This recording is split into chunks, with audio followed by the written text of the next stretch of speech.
What is going on, everybody? Welcome to another episode of Taylor Hinton Speaks His Mind, the number one online health and fitness podcast in the world. Now, today, as you guys know, is, as all days moving forward, except for Fridays, our client support call time. So I basically jump on here for an hour, a couple days a week. My wife does the other 2 days a week, and then we collaborate on the Friday together. So 5 days a week, our clients get access to us live for an entire hour in the morning just to make sure that we are all locked in with their nutrition, their training, their habits, their mindset, and just making ourselves available to chat with them and answer questions. So as soon as questions come up, I'm going to make sure that you guys are able to hear them. And that'll be that. Hope you all have an amazing day. What's up, Raven? Welcome. How's it going? Share a win. Good morning. Uh, my win is after the weekend I had and my emotional eating, I'm only up 0.4 pounds. Nice. Okay. Where are you guys at right now? Are you still doing your bulk? No, I'm in my cut. Oh, okay. Cool. Nice. And So how's it it, been? it's not too bad.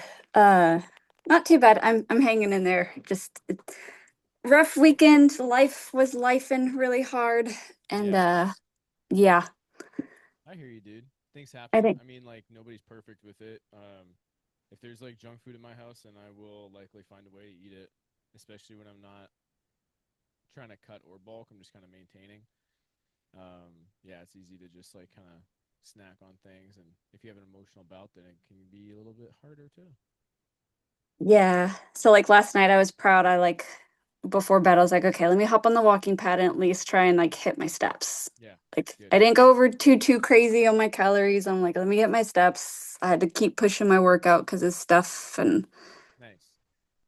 still gonna be a difficult week, but I keep telling myself consistency over perfection. 100%. Exactly. Like just do the best I can with what I'm dealing with. Totally. Yeah, that's a good mindset. I So mean, um, I think that a lot of people have these expectations that there's a lot of different like that there's one way to do things or that someone's way is the best way or that you can't achieve a goal following a certain thing or without doing a certain thing. Like there's a lot of absolutes that people believe in that are untrue. um, like you can get amazing results building muscle and losing weight with carnivore. Are they optimal? No. But you could do that across the board with everything like vegan and keto, and people can lose weight doing intermittent fasting, and people can build muscle doing that. Like there's so many ways to achieve a result. Optimization means s- sustainability. Like that's what I think optimization means. Unless you're a professional athlete, you're in the Olympics, and your entire life is curated around improving by a tenth of a second or whatever on your thing is. Like because we could optimize a million times over. Like I could have a different type of light shining on my eyes because this is probably bad for me in one way or another. You know what I mean? So it's just it's crazy. So I think the only absolutes that exist for you to get where you want to be are going to be consistency and high effort. Because if you're going half-assed, then it's like there's no way you're going to be able to get any type of marginal results that you care about. You can go in and like if you're starting off as somebody who's extremely deconditioned, so you're obese or you're extremely undermuscled and you don't exercise and eat like absolute trash and smoke cigarettes and drink all day, like you're starting below zero. Your starting point is so goddamn far away from anything that resembles any level of fitness that just stopping smoking will all of a sudden increase your appetite. You eat a little bit more and you gain a few pounds, and all of a sudden, like your blood markers improve because you actually have some body fat on you. Like so you have to have high effort and you have to be consistent. And even on the high effort part, that doesn't even mean like balls to the wall, bleeding out your eyes every workout either. Like that should, as long as you're pushing yourself really hard 1 to 2 times a week, and the other days of the week you're pushing very hard, but maybe not beyond failure hard. Like, and then you find a way to do that process times lifetime. It's not like, okay, let's do this for a year. No, like find a way to be consistent for the rest of your life and work hard, really hard, like all the time. And there'll be ebbs and flows where you don't have to work super hard. You don't have to be super consistent. This whole week I took off. I got sick on Tuesday. I felt better on Thursday. Thursday and definitely good enough to work on Friday, but I was like, fuck it. I'm just gonna wait until next week. I'm just gonna take the whole week off, let my body completely fully recover. And I internally had a huge dialogue back and forth with myself from like, fuck, like part of me felt so guilty and like a fucking loser where I'm like, God damn it, I should be training. Like there's people who train 7 days a week, multiple times a day. I'm like, well, that's a little bit psycho, and I don't need to do that. I don't need to, but I could. This is the dialogue that happens in my head. I know I don't have to. I know I look fine. I know I'm stronger than the average person, but you don't want to be average. You're trying to be as best as you possibly can. Okay, well, is that realistic to sustain forever? Maybe not, but you could be doing it anyways sometimes at the very least. Even going in for a good stretch session is going to improve you even a little bit, even from a mindset perspective, Taylor. Like, why aren't you doing that? So there's this internal dialogue. Mm. You that kind of shit doesn't go away. That shit will be there forever and ever and ever. And in fact, the fitter you get, probably the more that it screams at you. But I think that that's part of the challenge of being a fit, healthy individual too, and being in your dream body and being like the best version of yourself. Is that there's always going to be internal turmoil or conflict in some capacity. But I'll take that over having the same level or worse of internal turmoil. Turmoil sounds terrible. I don't even know what the exact definition of that is, but it sounds like a really bad thing. There's always going to be some like internal conflict, and I'd rather deal with that in a fit, healthy, lean body where I like respect myself versus being completely out of shape and deconditioned, and then having those same thoughts. And I can only imagine that they would scream louder at that point. So that's my little rant that I know you came here for. I know you Oh, appreciate my rants. That's why you're always popping in here, even when you don't have an actual question, because you just want to hang out. And I love that. oh no. Yeah. My mindset used to be it was all or nothing. And if I couldn't give it all, I was giving it nothing. So I Yeah. just give up. So, but like help like with you and Angela and the challenges and stuff like that over the last like year, I've like switched it to where like, okay, not every day is going to be perfect. I don't need to beat myself up about it. Like as long as I try and do the best I can and just try, keep trying, I guess, Mm-hmm. and just don't throw the towel in, I consider it a win, Nice. That's kind it. of. Yeah, yeah. That sounds Um, great. Have you made progress so since you started? yes. Cool. Oh, definitely. Really good progress. Like really happy with it. Very, very Good. much. Yeah. There you go. So I'm getting stronger. Like I see him like, oh, look at this little muscle came up out of nowhere. Where's this thing been all my life? Yeah, sometimes it's hard to see the forest for the trees. Sometimes you're like Mm-hmm. constantly focused on like what's happening right now, or like I feel like I haven't gotten stronger in this lift, or I still can't see my abs and it's been 8 months. What's wrong? This is stupid. I should be there by now. That is such an arrogant belief system to think that you deserve something. Like, if we could remove, I'm going to go on a bit of a tangent unless you got a question or you want to interrupt me. I'll ask a question after your rant. If I think the audacity for anybody in this world, truthfully, anybody to feel like they deserve anything, that's such a crime. That's such a crime to your mental health to believe that you deserve anything. No one deserves anything. No one even here. I'll take it this far, and I'll stand on this. We don't even deserve respect. All of that is earned. It's all earned. Mm-hmm. Because when I think of, you know, when people say deserve or think of deserve, when I think of that at the very least, to me that's associated with an inherent uh like law. Like automatically because I exist, I deserve respect. No. It doesn't mean that you deserve disrespect either. That's not what I'm saying. Even though that's where 99% of people are going to go. Oh, you think that everybody should be disrespected until they earn it? No, asshole. That's not what I'm saying. Not you, Raven. I know you know that. But we are all on neutral playing ground. And we all start off at ground zero. And then from there, everything that we get in life is earned. The things you like that you have and the things you don't like that you have. The big fat belly, you earned that shit. The fact that you feel broke as fuck, you earned that shit. The fact that whatever, there's a million in, and I think that this can be super super triggering because there can be so many things that are happening in each individual person's life that not everybody will be able to relate to, that feel and even sometimes are completely out of their control, that have led them to where they are in a place where they don't love it. Let's start like the financial one for a second, because I know that's going to trigger some people. Like, Mhm. even if it was something completely outside of your control, you get sued because some psychotic person, whatever happens in real life, and now you're in this fucking super tight position. Even if they don't win, you got to get a lawyer, and it's like all this shit.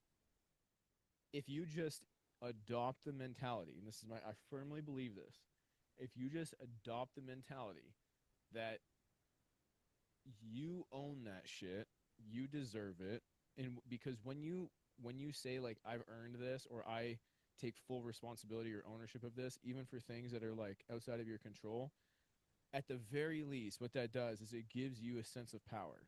Because when things happen to you, when you're a victim, when it's outside of your control, when you blame other things, you remove your power and you pass your power to that thing that is causing you this pain, this challenge, this barrier, whatever this thing is in life that's causing you this negative mindset and these things that are impacting how you look and how you feel and how you operate. You give those things power when you say that it's outside of my control, or I would, like there's nothing I could have done about it. That could be true, but there's also something to be said about the way that you talk to yourself and the way that you believe and the way that you think. So even when you're in shitty situations, and I've been in some myself, just taking full complete ownership of it, it at the very least allows you, in my opinion, to shift and expand the way that you think about everything that's happening. Because now, instead of every spare second that you get in your life outside of work and stress and kids and blah blah blah, that spare moment that you have where you're like, fuck, I wish this thing wasn't happening to me, fuck, this sucks, oh, I wish I could just figure this out, I wish, this isn't fair. That, how does that serve us positively? It never does. It never does, even if it's true. Mhm.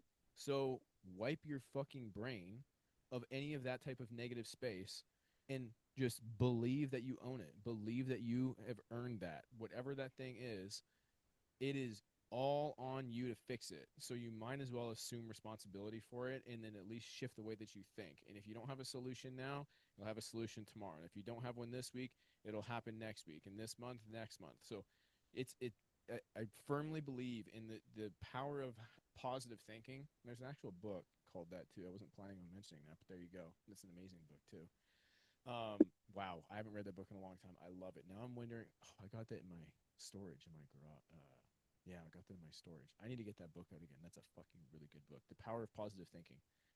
I forget who it's by. I think it's I think it's a female author. Yeah. So that's my rant. You earn everything. All the things that you love and the things that you hate, it is 100% your fault. Because at the very least, now Oh, that you can own that mindset, you can actually make a decision to empower yourself to do something different. oh, Crazy. for sure. Circling back, like I raised my kids with the world owes you nothing. I owe you nothing outside of a bed, Mm-hmm. clothing, which doesn't have to be designer or brand name, and food. That's it. Until you're 18, like you're owed nothing. So everything else is an a luxury. It's earned. Um, Yeah, so 100%. yeah, I raised them like that 100%, especially like with my 13. And in regards to what we're dealing with, what happened was completely out of our control. Mm-hmm. But we are now taking steps to do everything to prevent it happening again. Yeah, So, absolutely. um, but so in regards to like what all happened and everything, I guess my question, I am on a cut right now. So I looked in like the app and it showed I like have like your nutrition thing and I showed daily, but I did like a weekly view and it showed for like the week my daily average calories were less than what my daily calorie goal is. So if you kind of maintain like you a little bit under this day, a little bit over this day, as long as you kind of averages out less or equal to what your normal daily average is, does that would that set you back a whole lot if one day you're a little bit over and a little bit under? I guess like we kind of talked about the refeed type thing, but I just want to make sure my emotions aren't like destroying my progress. If Your that makes sense. your daily, you have some days that are higher than your weekly goal or your daily goal. Yeah, but then I also earlier this week, just because being busy and I didn't hit my calories.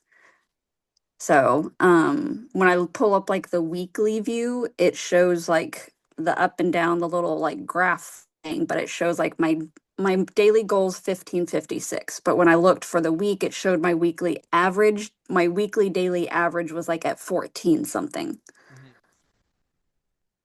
So, as long as like that doesn't average over, will it really set me back a lot? Not that I want to continue with, oh, I can eat under here and over there, but like when life is life in and get the shit kicked out of you, sometimes you're going to have some off days. Like it's not going to, as long as I try to continue to remain consistent, not that I'm going to make excuses. Oh, well, I can eat, 3,000 over this day because I had less these 2 days, but it's not going to like throw me off too, too bad. Right. 100%. Yeah, no, it's not.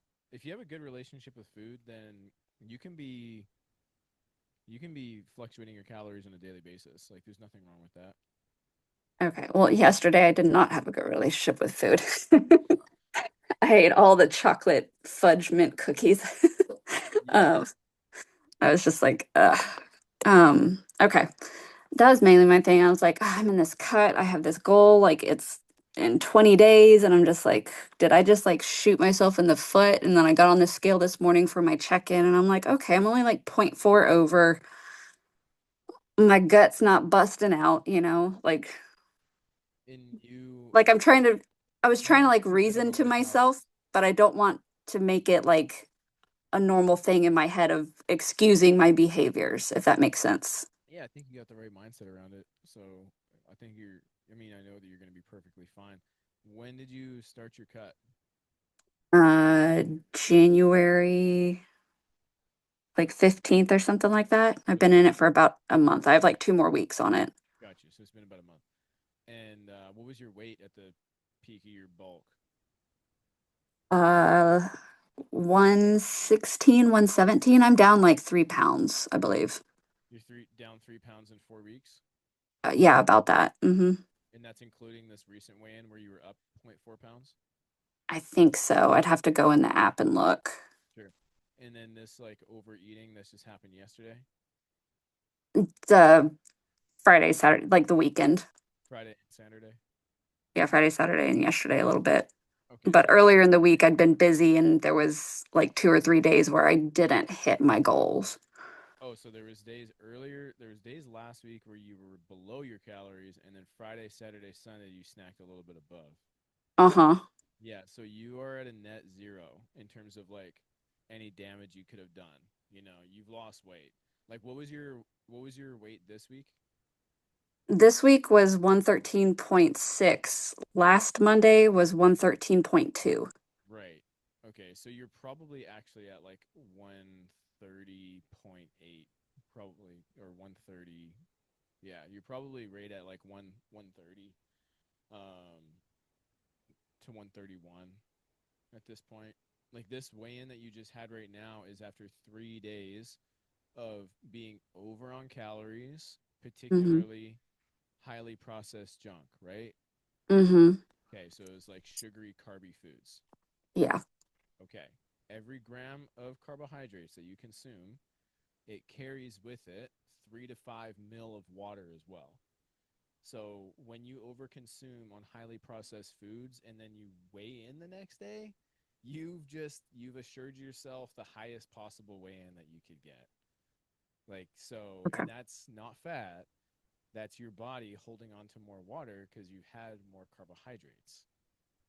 Okay. So you're perfectly fine. I challenge you to weigh yourself tomorrow. You're going to see the scale is going to say 130 point something because throughout the entire week, you were eating below your calories or at least a couple days.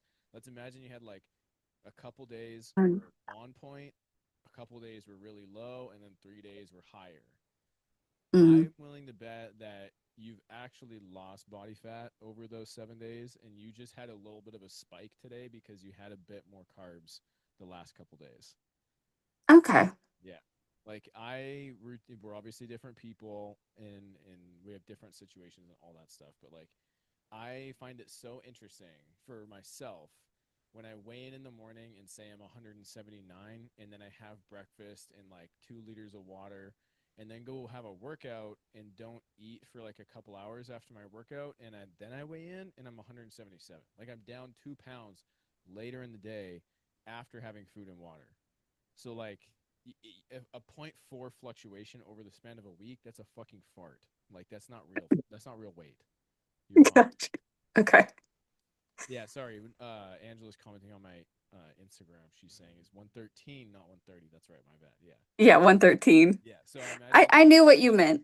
yeah. So you're probably like 112 and a half is probably what your real weigh in is right now. Weigh yourself tomorrow and pop on Okay. this call, and you and I can laugh about it. Okay. Yeah. Okay. Yeah. Yeah, I knew you kept saying 130, but I knew what you meant. It was, Yeah. Yeah. I Yeah, knew. I'm normally like 113 is not a normal number to see, but I Yeah. know you're Angela's consistently got my back. over. Yeah, Angela's yeah, got my back. She got me. and I think a lot of my clients are right in that like 130 mark too. So it's just my natural like, oh yeah, for sure, That's in your head. 140, 125, whatever. Yeah, Okay. yeah, Yeah, that was mainly it. I'm just Angela knows kind of what's going on, so I'm just kind of one foot in front of the other and continuing to try to move forward. yeah. That's literally what we are all doing. So you're Yeah. you're in good shape, dude. You're doing great. Okay. Thank you. When do you get your wife back? She's back now. She got back Saturday night at like 11 o'clock. Oh, nice. Good. Yeah, that was awesome. So I love yeah, seeing all her photos and stuff. yeah, yeah. I know she had a great time, and yeah. I mean, I'll let her tell her experience, but she had a ton of Okay. fun out there. It was super cool and nice to have her back. We went for a hike yesterday, grabbed a coffee in the afternoon, and then just got a ton of work done once we got home in the afternoon after that. But it was nice to spend the morning together. Oh, good. Yeah. Yeah, you got to prioritize that time. 100%. I actually have that on my vision board. 2 days, 2 days a month at minimum that we have like a date night. And we see each other obviously every day, and we like hang out at the end of the night every day. But at least two like just her and I date nights. So if we go out to family or friends, that doesn't necessarily count either. We want to have a couple date nights. Oh yeah, no, like I see my husband, well, when he's not on shift, I see him every day, but Yeah. it's making it that carving out that special quality time, just you two, not Mhm. friend events or with the kids and all that other stuff. Yeah, exactly. Because you might as well be just roommates at that point. Like if we don't make time to really date each other, Hmm. then it's like we're just sharing the same living space at a convenience. That's not And fun. that is a struggle, especially being married for a while. And then when you throw kids in it, working the schedule, getting them where they need to go, and you have to fight against it becoming that type of relationship. Oh yeah, I can only imagine. I mean, like running our own business together, and seeing each other every day, it's easy to get like complacent and numb to the idea of like really making time to date if you don't actively pursue it. And I can only imagine then throwing kids into it, like holy shit, that would be Hmm. insane. And we don't want to just have like a symbiotic relationship, like so. Yeah, seen it Exactly. firsthand myself, and a lot of people are divorced, and my parents are divorced, and like I Hmm. saw that stuff happening as a kid. So Oh yeah, you treat your woman right. She's a treasure. She's awesome. hey, she better treat me right. Nah, I couldn't see her being mean to you. Like she's just such a sweetheart. Like Yeah, she is. She's awesome. I mean, she I makes my don't day think she comfortable could. now. Yeah. Yeah, I don't think she could be mean. She just seems like a ray of sunshine. Wow, that's awesome. So I'm glad that you see her that way. yeah, you should see her that way too, Yeah, sir. of course. Okay. All right. Well, I'm gonna get back to work. Cool. Sounds good. So Thanks for I popping just in. wanted to pop in and say hello, and y'all have a wonderful rest of your day. You too. Take All care. right. Thank Take you. care. Bye-bye. Bye. That's awesome having Raven pop on. She always has some insight and some things to share and some questions, and she's great at doing that. I have somebody on Facebook that I'll get back to after this call. It just popped up in my mind. I don't know why. Something that Raven said triggered this, but I don't know where the association came from. I have somebody who just. Oh yeah, I can hear my wife listening into me in the other room. Fitness coaching live callception. But I had somebody on Facebook reach out this morning, and he asked. I'm not going to be able to pull it up right now. I'm not going to bother, but basically to the effect of like, "Hey man, how much would you charge to create a 7 day a week training program?" And when I first started this, I probably would have jumped and been like, "Oh, cool, some cash, somebody, we'll get this started up, and I'll give them a little plan, a couple $100 or something like that, whatever. I don't know." But I could never justify at this point charging money to somebody to give them a one-off plan, because realistically, someone just sending a message to be like, "Hey, I just want to plan." I'm just going to be really honest, as you guys like know. I mean, the title of this fucking podcast is Taylor Hinton Speaks His Mind, so I'm just going to be super straight with you guys here. If you are just looking for a one-off kind of plan, I really don't believe that you're taking it very seriously. I really don't think that you're that serious about it.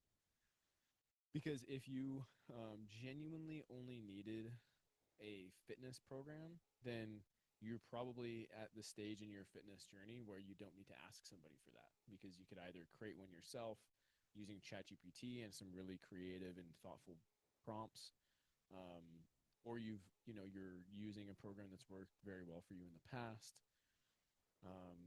But you know, I guess the other thing could be that like you are really fit, but you're just maybe a little bit, for lack of better terms, not to say this in a negative light or to shut the person down or anything, but like a little bit ignorant to like what is required to have a really tailored fitness program.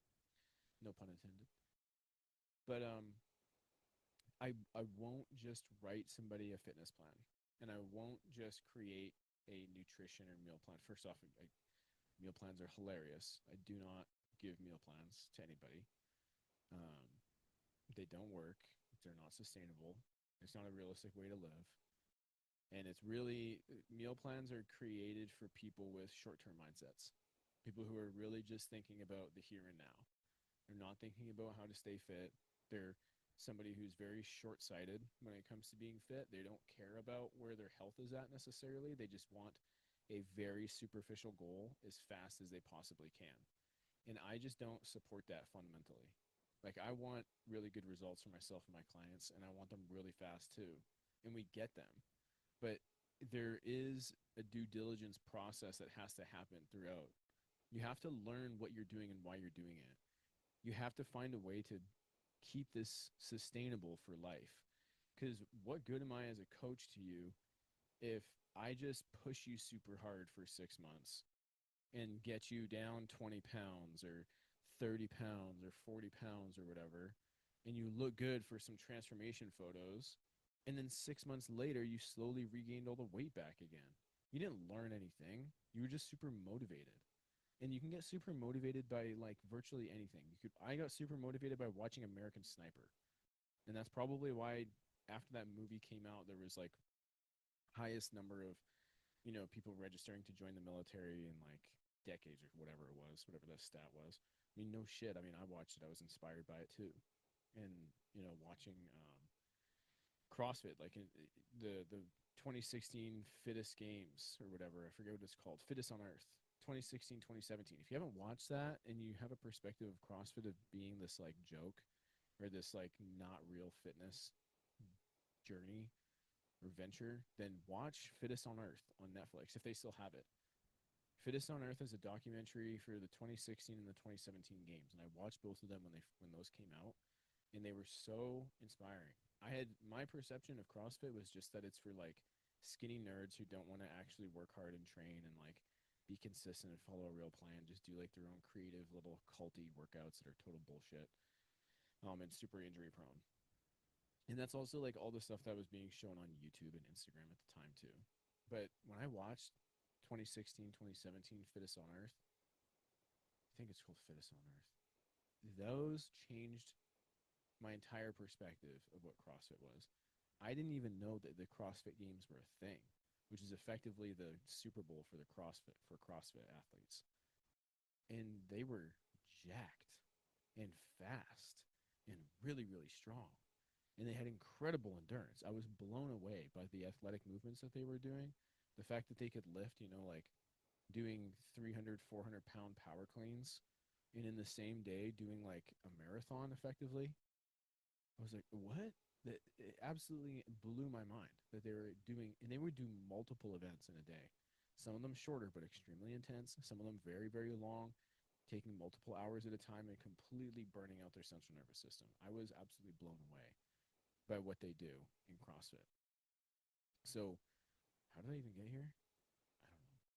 How did I get to this point?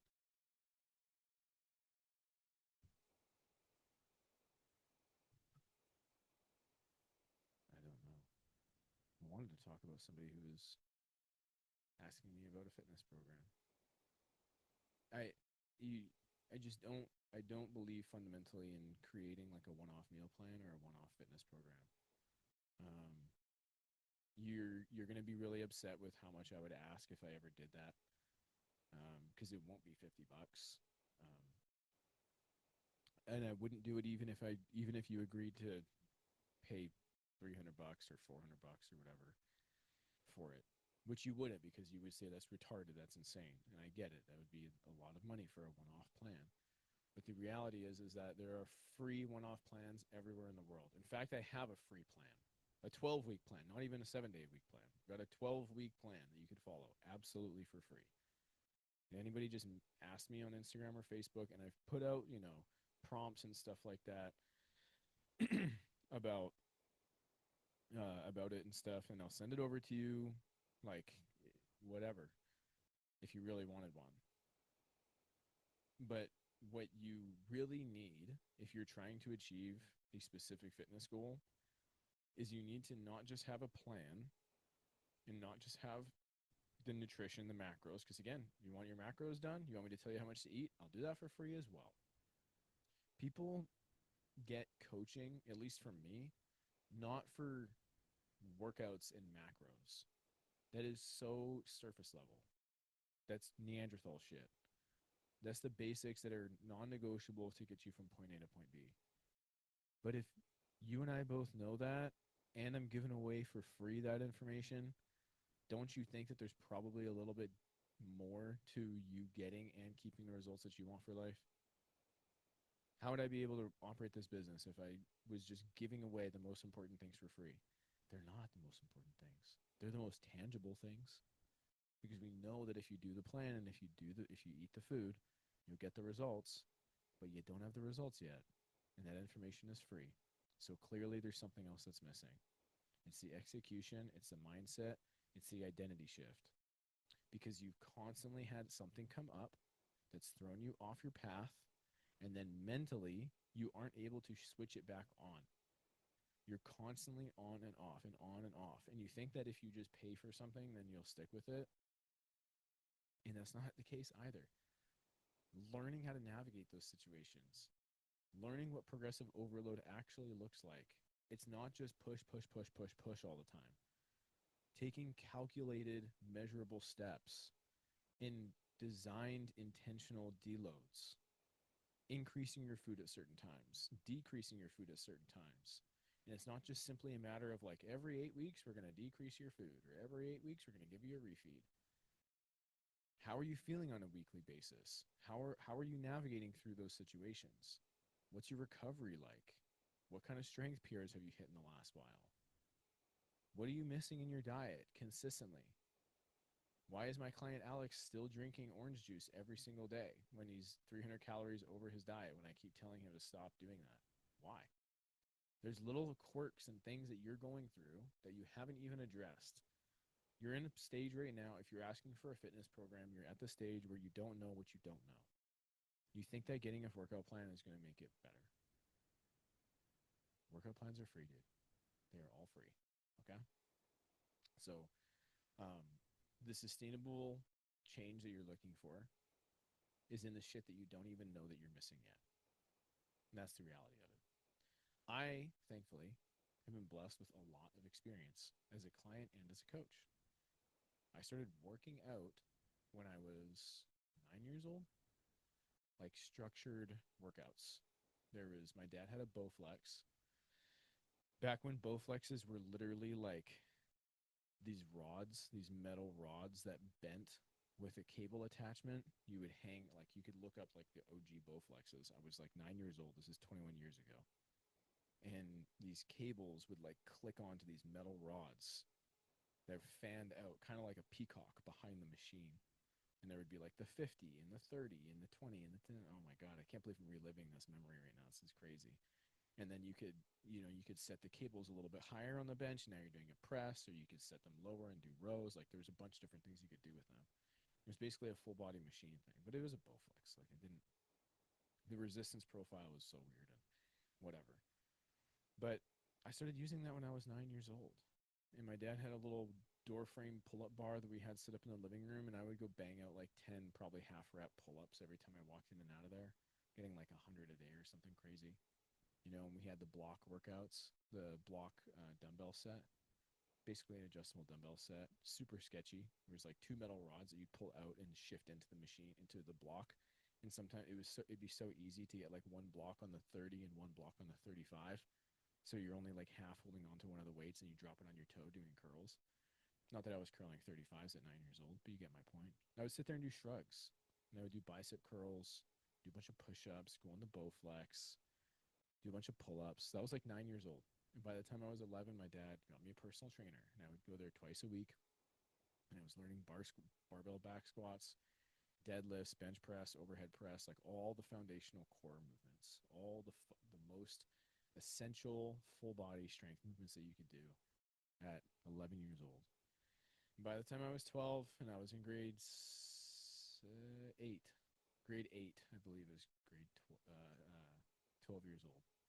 And in like, obviously genetics and whatever, playing football all the time and sports and working out. I had a lot of acne. So now I'm working out. So I had a little bit of muscle.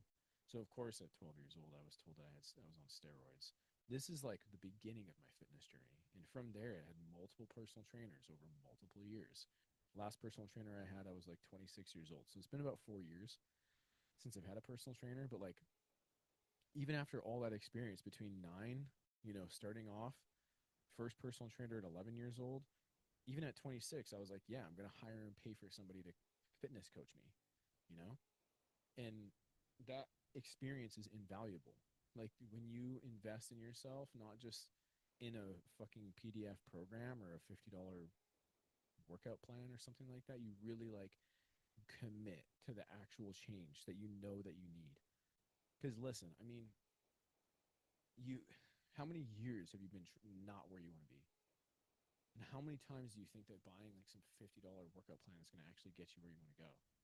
Like at some point you got to just ask yourself, like, am I willing to go all in, or do I just not care that much? And it's not me like challenging. Yeah, it is. It's me challenging you. Like if you want to get, like, maybe you've gotten results before following one of those cheap fucking programs, but everything lined up perfectly for you. You were in some job where you had a ton of flexibility, or you were working, like 6 to 2 every day. So you got to the gym by 3. It's not even busy yet. You didn't have a partner yet. You lived by yourself, or maybe you were still at home, so your bills were super low. Dinner was always made because you were still living at home, and all you had to buy was like your eggs. You know, you're in a different spot now. You're in your 30s, or you're in your late 20s, and it's been like 3 to 5 years since you've been actually in good shape. And even then, you weren't in like your best shape of your life. You knew back then, when you were in the best shape you've ever been in, you knew then that there was more that you could achieve and you wanted to. And you got busy and you got work, and then you moved out and you had some more bills, and then you found a partner and you guys started living together, and they like going out a lot. And then now you're 20 pounds overweight and you're like, fuck, I'm almost 30, or I'm 30 now. Like, what? You got to get away from the idea of like, listen, this one-off workout plan is not going to be your solution. It really isn't. It's not enough. You're not bought in because you can wipe your ass with $50. Not that you want to, but like, is $50 really going to change your life?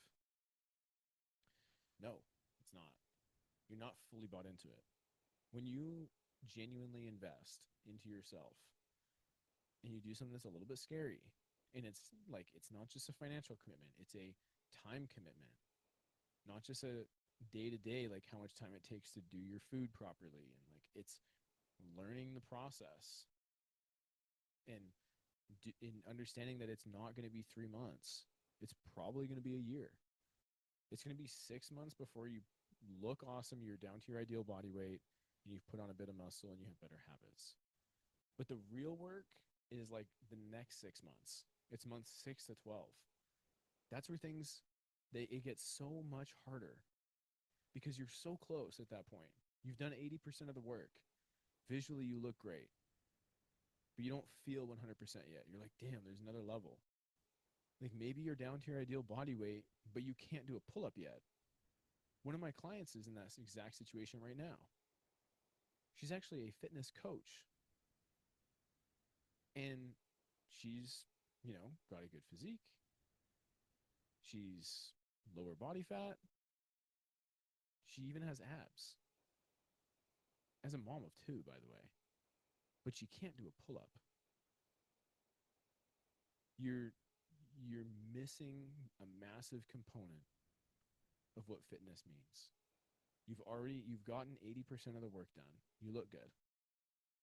But it's not sustainable. You haven't built a sustainable foundation of strength. Every woman should be striving to get 5 pull-ups. Every single woman. I don't care who you are. And some of you might be like, I'm already at 5. Haha, guess what? Then it's 10. You should probably get to 10 then. Because if you're at 5 pull-ups right now and you're not in love with where you're at, you're not super happy and content, then the next step for you is 10 pull-ups. There's other things to obviously pay attention to. There's obviously your sleep and your nutrition and all that stuff. I'm just talking about the fitness aspect of it. You should be going for 5 to 10 pull-ups as a woman. Okay? And if that sounds offensive, because you're like, yeah, fucking right, can I do 1 pull-up? Then that's when you have to have a real, honest conversation with yourself. What are your standards right now? And do you need to raise them? Because if 1 pull-up or 5 pull-ups sounds absolutely outlandish, offensive, ridiculous, then you have pretty low standards for your own physical health. You really do. You are a human being. You are at the top of the food chain. We are the pinnacle of what life is, in the known universe. And if as a woman you don't think that you can do 5 to 10 pull-ups, or you think that that's unreasonable to be able to lift your body weight up, I think that you need to take a serious hard look in the mirror. You're allowed to be in really bad shape right now with also the understanding and realization that you owe it to yourself to be able to do 5 to 10 pull-ups. And by the way, this isn't coming from like a place of being disconnected with people who are out of shape. There are women in my program who are over 300 pounds. And I say this to them too. I mean, I'm not daily talking to them about how they need to be able to do 5 pull-ups. They know that that's the standard. They know that they're a very long way from that. They know that they're at least a year away from that because they're going to need to lose 100 pounds or more, depending on how tall they are and stuff. But realistically, a woman who's over 300 pounds is probably looking at about 150 pounds to lose. So I get it. If you're jumping on here for the first time and you and I don't know each other yet, and you're just trying to figure out this channel and what I'm all about, and you hear me talking about you should be able to do 5 pull-ups, and you're close to 300 pounds or something, I can understand how you might be offended initially. But you've got to understand that you're just really, really far away from what a standard of fitness should be. You should expect for yourself. You should want for yourself to be able to do 5 pull-ups, especially in today's day and age where it's like all men and women are equal, which of course we're not in all aspects. Many aspects, men can do things women can't, and the same thing happens for women too, right? It's both ways. We are not the same. We are not equals. Um, from a humanitarian standpoint, yes, we are. Oh my God, yeah. Of course, we're on the same. Like, of course, we both, you know, are human beings and deserve a certain level of respect. Like, we're on, in that sense. I'm talking about from a physical standpoint. Um, so yeah, if you're a woman and you're a big girl, you got to lose some weight. It's gonna take you a long ass time to lose that weight, and that's okay because you're supposed to be, like I was talking with Raven, doing fitness for the rest of your life. What are the two things that I mentioned that you should be focusing on? It should be consistency and effort. Find a way to make your fitness something that is consistent for life, by the way. And there's no like hack for this, by the way. You have to work hard. That's the hack. Like if you're trying to figure out a magic pill or a hack or a way around it or something like that, the hack for hard work is working hard. It's so damn simple, and so many people don't want it. So many people are so afraid to actually work hard. And I think it comes from an upbringing. I think it comes from societal expectations. I think it comes from the fact that we always played to the lowest common denominator culturally, and it's kind of been ingrained into us from a young age, like participation medals and everybody wins. All that type of mentality breeds losers. It's not true. Not everybody wins. If everybody wins, then everybody loses. If everybody wins, then no. If everyone's awesome, no one's awesome. There is a difference, and the difference is in the work. It's really, really simple. It's not easy, but it's a very simple process, and so many people are just unwilling to do it.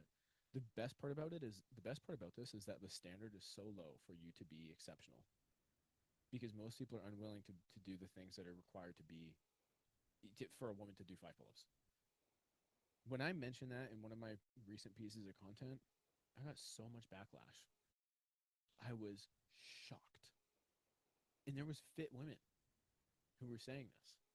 When I looked on their profile, I was like, who is this motherfucker? And she was like in good shape, like lean, like probably leaner than she needs to be. She was like ripped, you could say. And she even said, like, I've been working out since I was, I don't know what she said, but she was like well into her 40s or 50s or something, and talking about how she's been working out for decades and she can't do a pull up. And I'm an asshole misogynist for saying that women should be able to. Hey, lady, your problem is that you're lean, but you're just weak. That's the objective reality. That is not me taking shots. I understand that that can feel insensitive, or that that can be something that you don't want to hear. I understand that. But that's the objective truth. If you can't do a pull up and you have veins in your biceps and you've been working out for decades, you're doing something wrong. Likely a lot of things wrong. Maybe maybe you're just simply not trying to do pull-ups. Maybe you're just somebody who's very, very consistent and works very, very hard, but you have no structure. Maybe you've really neglected any sort of vertical pulling for a very long time. You're in great shape. You're going to live a long time. You're going to be disease free. You look good, but you can't do a pull up. It doesn't mean you're a bad person, but it definitely means that you have areas you can improve on. And that should be like something that you strive towards instead of getting offended in making up some bullshit claims like I'm a misogynist, which is fucking hilarious because I mainly serve women anyway. Take ownership of the fact that you are in a massive deficit in one area of your fitness. I'm not saying that I don't have areas I can improve on either, but I'm totally willing to accept that, and I'm very aware of those things, and I don't get offended by them. Sometimes it hurts maybe, but there's areas to improve. Focus on them if you care, and then or just don't get offended when somebody says that you're lacking significantly in a certain area of fitness. So, yeah, I think that that's all that I have to share, really. There's about 9 minutes left of our time that I give to my clients. So if there's anybody else who pops on, of course, I'm going to give them that time. I am one sip away from finishing my coffee. And I'll hang out for a while. One of our old clients just popped back on. She just joined our community again. That's awesome to see. We got Can Man 1114 has joined again. Hope you're doing good, brother. Good to see you. Yeah, I think that's it. And I don't want to waste other people's time who are listening to this on the podcast later. So I'm gonna go ahead and end this for right now. Hope you guys all have an amazing Monday, start of a new week. If you are somebody who consistently pushes your workouts to the end of the week, that says a lot about your intention. It says a lot about your lack of commitment. So don't be somebody who skips Monday and skips Tuesday and skips Wednesday and then stacks your 4 workouts Friday, Saturday, Sunday. Friday, Thursday, Friday, Saturday, Sunday. When I see that as a coach, I'm disappointed. I am. Because how do we miss 3 days in a row of doing workouts? In fact, it's probably closer to 5 days because if the previous week you did your workouts properly, Monday, Tuesday, rest, Thursday, Friday, rest, rest on the weekend. Now you just got Saturday, Sunday, Monday, Tuesday, Wednesday, 5 days in a row of rest. It's ridiculous. You don't need that. Okay? That's not part of the plan. The plan is to be consistent, show up, and take action, make it a priority. If you make it a priority the same way that you make doing your workouts a priority or going to work a priority, showing up to work on time a priority, you'll be a fitter, healthier person and you'll stop resisting the entire process. You won't have as much yo yoing. That won't happen. Take care of it. Get it fucking done. You're going to see a lot better results. That's it. Have an amazing Monday, everybody. Peace out.